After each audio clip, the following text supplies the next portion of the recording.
નમસ્કાર, વીટીવી ડિજિટલમાં તમારું સ્વાગત છે અને હું છું આપણો દોસ્ત કરણ ચાવડા. અત્યારે આજકાલ ગુજરાતમાં એક આંદોલન ખૂબ ચર્ચામાં છે અને એ છે સાબરડેરીનું આંદોલન. હવે સાબરડેરીના આંદોલન અત્યારે ખૂબ જ ઉગ્ર સ્વરૂપ લઈ લીધું છે.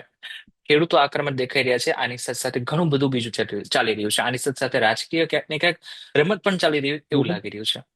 અત્યારે આપણી સાથે જે વ્યક્તિ જોડાયા છે એ ખૂબ મહત્વના છે. એનું નામ છે ચેતનભાઈ. ચેતનભાઈ આખા આંદોલનને એક રૂપ આપી રહ્યા છે. આખું આંદોલન આમના દ્વારા અત્યારે ચલાવવામાં આવી રહ્યું છે. ચેતનભાઈ, સૌથી પહેલા તો વીટીવી ડિજિટલમાં તમારું સ્વાગત છે. નમસ્કાર. જય સૌથી પહેલા પશુપાલક રામ રામ. હા, સૌથી પહેલા પૂછી લઈશ એક પ્રશ્ન કે શું તમને એવું લાગી રહ્યું છે કે ખરેખર તમે જે આંદોલન જે જગ્યા ઉપર લઈ જવા માંગો છો એ ખરેખર આંદોલન જ છે કે પછી હવે રાજકીય સ્વરૂપ લેવાઈ રહ્યું છે એનું? ના ના, આમાં જે લોકોએ ભાગ લીધો છે ને એ લોકો જિલ્લાના છેવાડાના ગામડાના પશુપાલકો છે અને દરેક સમાજના પશુપાલકો છે. અને લગભગ 1 એકર, 2 એકર, 3 એકર જમીન ધરાવીને નાનકડો તબેલો બનાવીને પોતાના જાનવરો રાખીને ગાયો ભેંસોનું ગુજરાન ચલાવતા પશુપાલકો છે. આમાં કોઈ રાજકીય વ્યક્તિ કે એનો કોઈ આમાં ફાળો નથી. હા, આ જે સીએમએમએફ ફેડરેશનની જે ચૂંટણી હતી એના પહેલા હમ. થોડા લોકો ઇન્વોલ્વ થયેલા હતા, પણ એ ચૂંટણીનું પરિણામ આવ્યા પછી એ લોકો અંદરથી હટી ગયેલા છે. આ તો દરેકને શું હોય કે પોતાની રીતના રોટલો શેકતા હોય. પણ અત્યારે હવે જે વ્યક્તિઓ વિરોધમાં છે, વિરોધ તો કશો નથી, માગણી છે. આ તો વિરોધ હમ. શાનો હોય? તો આમ આદમી માગણી છે પાર્ટી પણ અને આમાં હક. ક્યાંક ને ક્યાંક જોડાય છે. હા, જો આમ આદમી પાર્ટી છે, કોંગ્રેસ છે, કે હમ. સત્તાધારી પક્ષ ભાજપ છે, હમ. એ એની રીતના કોઈ પણ નિર્ણય ડિસિઝન લઈ શકે છે. એનાથી અમે અમારો જે મુદ્દો છે એ મુદ્દાને જે કોઈ પણ પક્ષ સમર્થન આપતો હોય એ અમને સ્વાભાવિક છે કે ગમે જ. પણ આ અમે કોઈ પાર્ટી સાથે જોડાયેલા માણસો નથી. આ ફક્ત અમારું અરવલ્લી સાબરકાંઠા જિલ્લાનું પશુપાલક સમાજ સંગઠન છે. બરાબર. બરાબર. હજી એક નાનકડો એવો પ્રશ્ન છે મારો કે તમે જે આંદોલન હાજી. જે રીતના ચાલી રહ્યું છે, તમને એવું લાગે છે કે હા, ક્યાંક ને ક્યાંક તમારું આંદોલન સફળ થશે જ? 110% સફળ થશે. કારણ કે આ દૂધ સંઘો છે. ગુજરાત રાજ્યની વાત કરી રહ્યો છું. ગુજરાત રાજ્યના 18 થી 19 જેટલા કુલ દૂધ સંઘો છે. જે દૂધ સંઘોનું સંચાલન Gujarat milk marketing federation limited દ્વારા થઈ રહ્યું છે. હમ. જેના અમે આપણો ગઈકાલે જોયું કે ભાઈ ચેરમેન તરીકે અશોકભાઈ ચૌધરીની નિમણૂક કરી. એટલે હમ. જો અહીંયા આ લોકો કઈ રીતે ચાલતા હોય છે? સરકાર કયો કે આગેવાનો કયો. હમ. શામળભાઈ પટેલને ચેરમેનનું પદ નક્કી જ હતું એવું માની લો ને. જો બરાબર. શામળભાઈ અહીંયા યોગ્ય પ્રમાણમાં પશુપાલકોને ન્યાય આપેલો હોત હમ. અને પશુપાલકનો સંતોષ હોત તો વિરોધનું આ જ્વાળા કોઈ ઊભી થવાની નથી. તો શામળભાઈ ફેડરેશનના ચેરમેન તરીકે સ્થાપિત થઈ જોત. પણ પ્રચંડ વિરોધ જોતા સરકાર કયો આ એક પ્રકારનો પશુપાલકોના આ કોઓપરેટિવ માળખાને કોર્પોરેટ વાળાએ હાઈજેક કરેલું હોય એવું અમને અત્યારે તો જણાઈ રહ્યું છે. અને સરકાર ડાયરેક્ટ ઇનડાયરેક્ટ મેન્ડેટ આપી અને એના એન કેન પ્રકારે માણસોને અમારા કોઓપરેટિવ માળખાની અંદર ઘુસાડી અને અમારા ખિસ્સા ઉપર કાતર મારી રહ્યું હોય અમને એવું અમને સ્પષ્ટ જણાઈ રહ્યું છે. આજે આપણે બસ. વાત કરું તો એક સામાન્ય નિરાધાર ઘરનો પશુપાલક હમ. શહીદ થયો હોય. આ તો શહીદ એટલે કઈ નાની વાત નથી. જેના ઘેર દીપક બુજાયો હોય એ વ્યક્તિ આ પોતાની વેદના જાણતો હોય. આપણે કઈ બરાબર. વાત કરીએ ભાઈ આમ છે આમ છે આમ છે, તો એનો કોઈ જેના ઘેર તકલીફ થઈ હોય, દીપક બીજા બુજાય હોય, જેના ઘર પરિવાર નોંધારો બન્યો હોય એને તકલીફ ખબર પડે. આજે આ પશુપાલક ભાઈના પરિવારની જો વાત કરું તો એના બે સંતાનોને એક દીકરી છે. હમ. ઘરના ઉપર હજી છત પણ નથી, ધાબા વગરનું ઘર છે.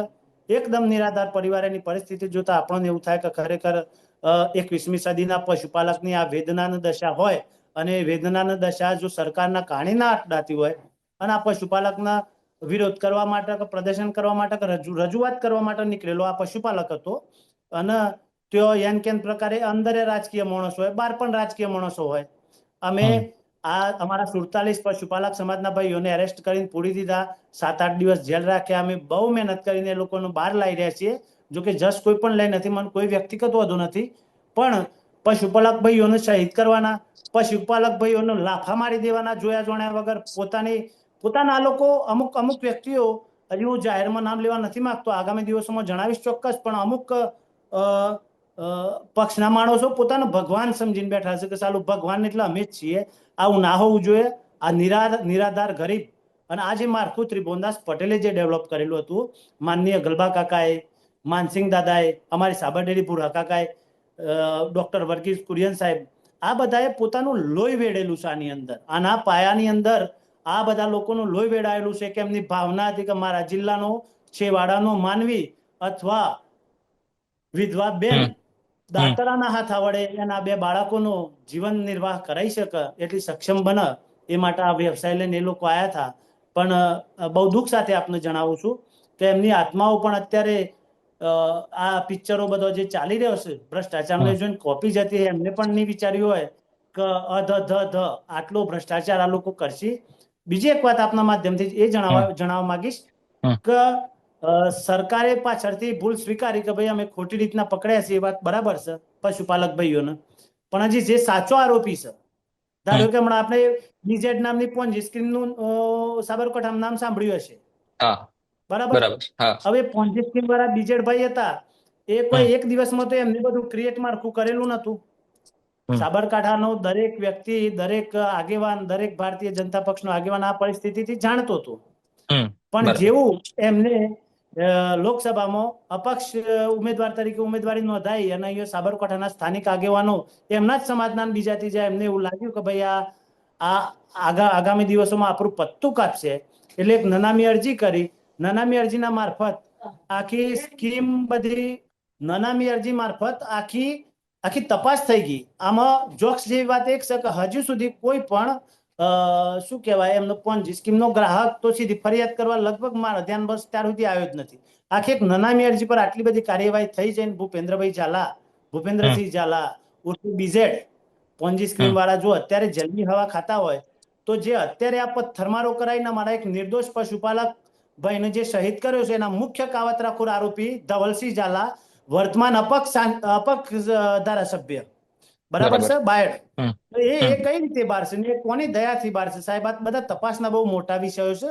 આ ઓકડા બધા કરોડોના છે. આ ફક્ત એક સાબરડેરી પૂરતી એ વાત નથી રહેતી. આ હમ ગુજરાત રાજ્યના દરેક સંઘોમાં માળખા ઉપર એક શું કહેવાય તરાપ મારેલી છે અને પશુપાલકના ખિસ્સામાંથી પૈસાની સીધી ચોરી થઈ જાય છે. હું કહું છું એ માની લો, એવું માનવાની કોઈ જરૂર નથી.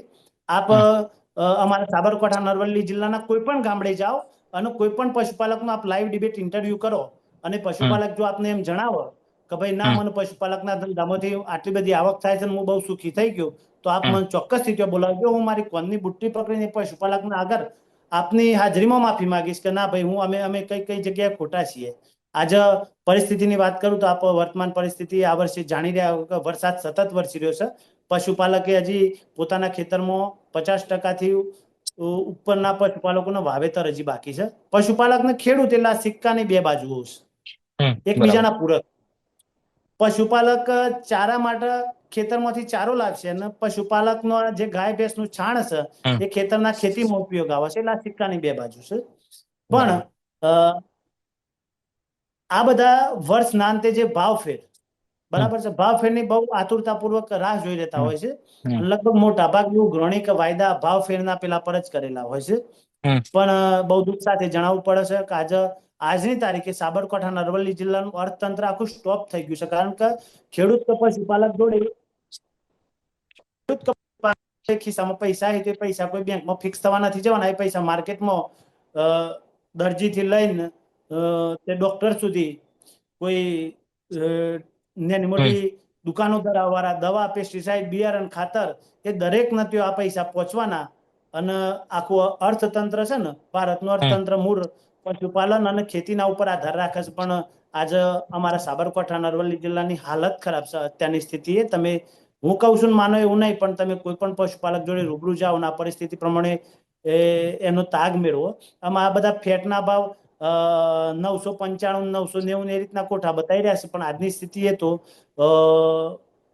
1 કિલો ફેટના ભાવ 1100 થી 1200 રૂપિયા હોવા જોઈએ અને બરાબર પશુપાલકને યોગ્ય પ્રમાણમાં નફો હોવો જોઈએ. અત્યારે પશુપાલક જે મોંઘા ભાવનો ઘાસચારો લાવે છે ને, એ હમ ઘાસચારાનો ને દાણનો ખર્ચો પણ એને પૂરો થતો નથી, પણ આ તો એક પારંપરિક વ્યવસાય છે કે બાપ દાદાનો ધંધો કહી શકાય, હમ એટલે એ હમ ધંધામાંથી છૂટો નથી પડી શકતો. અને હમ બીજો કોઈ એને એવો બિઝનેસ કે ધંધો આવડતો નથી હોતો, લેન કેન પ્રકારે ચલાવી રહ્યો છે. પણ છેલ્લા 5-7 વર્ષમાં આ ધંધો બહુ પડી ભાગ્યો છે. મોટા ભાગના તબેલા બંધ થઈ ગયા છે. હું કયું છું એ માની લેવાની જરૂર નથી. આપ સાબરકાંઠાના અરવલ્લી જિલ્લાના ગામડે ગામડે જઈ અને તપાસ હમ કરો કે ભાઈ આ ગામમાં 5 વર્ષ પહેલા કેટલા લીટર દૂધ ચાલતું હતું, આજે કેટલા લીટર દૂધ સંપાદન થઈ રહ્યું છે, તો આપને સાચા આંકડા ધ્યાનમાં આવશે. આ કોઈ ચેતન પટેલે એમ કહે કે ભાઈ દૂધ સ્ટોપ અને દૂધ સ્ટોપ થઈ જાય આખા જિલ્લાનું, એ કોઈ સામાન્ય વાત નથી. પણ પશુપાલક થાકી ગયો છે, એ એવું સમજે હમ છે કે ભાઈ અમે આ લોકો લૂંટીને બંધ કરાવીને આગળથી ચેતનભાઈની વાત માનીએ, અને આજે હમ અમારી વાત માનવાથી અમે હમ સંઘર્ષમાં આટલા સુધી આયા છીએ. અત્યારે હમ દરેક મંડળીઓ અમારી જે ઈમાનદાર મંડળીઓ છે, આ એ હમ સાયણો થઈ જવાનો કે ઈમાનદાર કેટલા છે ને બેઈમાન કેટલા છે સ્થાનિક મંડળીઓમાં. તો જે ઈમાનદાર મંડળીઓ છે કે જે ખરેખર એમના સભાસદોનું દૂધ ઉત્પાદકોનું હિત ઈચ્છી રહી છે, એ મંડળીઓ આખા નિયામક મંડળને બરખાસ્ત કરવાના ઠરાવો કરી રહી છે. અને હમ આગામી દિવસોમાં મેં જિલ્લા રજિસ્ટ્રાર, રાજ્ય રજિસ્ટ્રાર, રાજ્ય સહકાર મંત્રી જગદીશ વિશ્વકર્મા અને કેન્દ્રીય સહકારિતા મંત્રી માનનીય અમિતભાઈ શાહને આ બધું પોટલું બનાવીને પહોંચાડવાના છીએ. અને તાત્કાલિક અસરથી આ નિયામક મંડળ બરખાસ્ત થાય અને યોગ્ય પ્રમાણમાં પાછી ચૂંટણી થાય, અને એ પશુપાલકો પોતાના ચેરમેન થ્રુ મતથી આખું માળખું ફેરથી ડેવલપ કરે. ના કહેવાય, બહુ દુઃખ સાથે જણાવું કે ભાજપ સરકાર દ્વારા સહકારી માળખામાં મેન્ડેટ સિસ્ટમ જે દાખલ કરી, એટલે ભાજપને હમ જે ગમ્યો, ભલે ભણવો હોય કે ભણેલો હોય કે ઓધરો હોય કે દેખતો હોય કે કોણો હોય, પણ ભાજપને ગમ્યો હમ નહીં ને એ મેન્ડેટ આપી દીધું, એટલે ડાયરેક્ટ ડિરેક્ટર તરીકે ચૂંટાઈ જાય. હમ આ કરોડોના વહીવટ હોય છે. આમાં હમ ચેરમેન અમારી જોડે બેસીને કોઠામાં મને એ ખબર નથી પડતી, એટલે મને હમ મનથી એવું એટલું દુઃખ થાય કે ખરેખર આ કરોડોના પેલામાં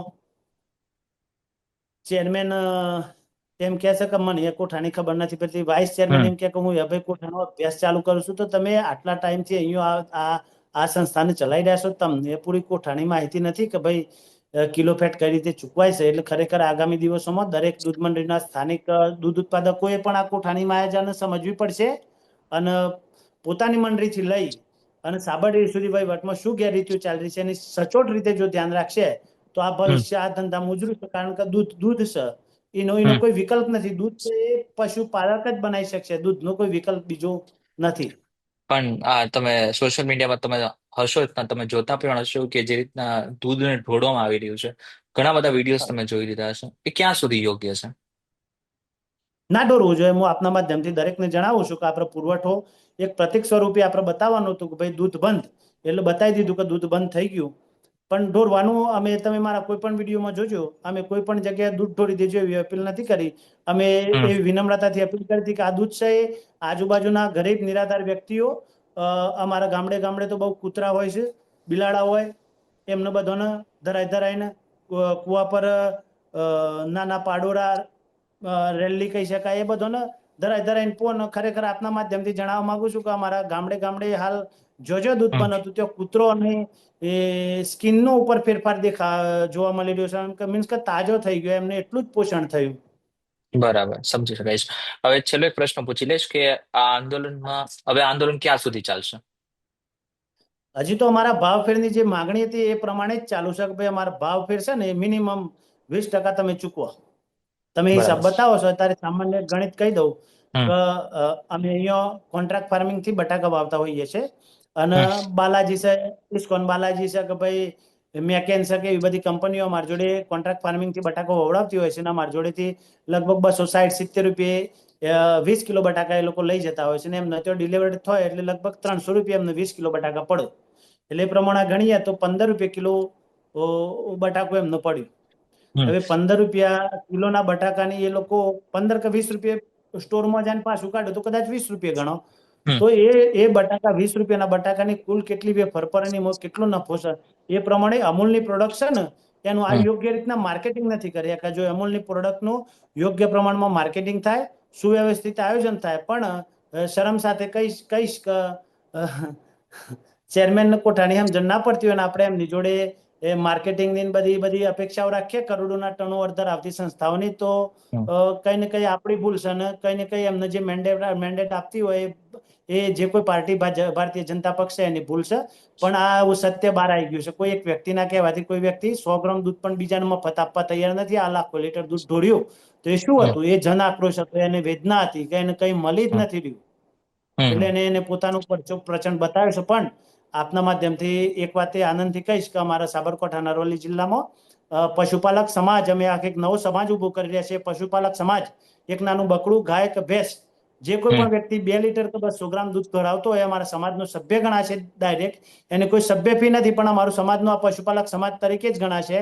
અને આગામી દિવસોમાં અમે જ્યાં કોઈ પણ અમને જો કોઈ પણ જગ્યાએ, આ ફક્ત સાબરડેરીની વાત નથી, ગુજરાત હમ રાજ્યના દરેક સંઘોમાં 36 લાખ જે પશુપાલકો છે અમૂલના નેજા હેઠળ સવારે 4 વાગે ઉઠીને જે બહેનો ચોમાસામાં, શિયાળામાં, ઉનાળામાં પોતાના જીવના જોખમે કડકતા હમ બળકતા કડાકાઓ વચ્ચે દૂધનું પશુપાલનનો વ્યવસાય કરવા જોઈએ છે. એમને જો બરાબર. અન્યાય થતો હશે તો આગામી દિવસોમાં અમે ભરપૂર રીતે અવાજ ઉઠાવવાના. મારી આપનો તો એક વિનંતી છે કે આપ અન્ય સંઘોની પણ તપાસ કરો. આ જે હમ ભ્રષ્ટાચારનો બોરિંગ સાપ છે, હમ એ સીધો હું એવું સીધો આક્ષેપ તો કરી જ રહ્યો છું કે ભાઈ સરકારની દેખરેખની છે. અને આવું અમારા નાનકડું પશુપાલક છે ને, જે લગભગ માની લો 15 એક વર્ષનો, એની આખી સિસ્ટમ ખબર પડી છે કે આપણા પૈસા કોણ કોણ ખાઈ ગયું છે.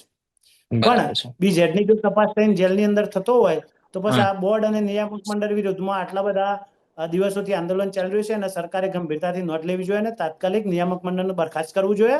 અને આમની બેનામી સંપત્તિઓની તપાસ થવી જોઈએ કે અમને કઈ કઈ જગ્યાએ કેટલી કેટલી મિલકતો છે, શું શું મિલકતો ધરાવશે. આજથી 25, 30, 40 વર્ષ પહેલા આમની જોડે શું હતું?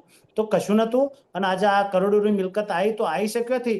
આ બાબત હમ સરકાર, જો ભારતીય જનતા પાર્ટી અને માનનીય પ્રધાનમંત્રી શ્રી નરેન્દ્ર મોદીભાઈ સાહેબ જો એમ પોતે સ્વીકારતા હોય કે ભ્રષ્ટાચારના વિરુદ્ધ જંગ લડી રહ્યા છે, અને જો હમ માનનીય ભૂપેન્દ્રભાઈ પટેલ સાહેબ સરપંચ સંમેલનમાં અમને એવું જણાવતા હોય કે ભાઈ ભ્રષ્ટાચાર કરતા વિચારજો, હમ બરાબર, નકા હમ સરકાર ચલાવી નહીં લે, તો આપના માધ્યમથી હું માનનીય ભૂપેન્દ્રભાઈને જણાવવા માંગીશ કે આપને જ્યારે ટાઈમ હોય ત્યારે આવો, બરાબર. હમ આ જે તપાસો તમે બીઝેડ ઉપર લગાવી, એ જ બધી એજન્સીઓને સાબરડીના નિયામક મંડળ ઉપર લગાવો સાહેબ. બહુ મોટા પ્રમાણમાં ભ્રષ્ટાચાર બહાર આવે અને આપની જય હમ. જયકાર થઈ જશે એવી મને સ્પષ્ટ ખાતરી છે.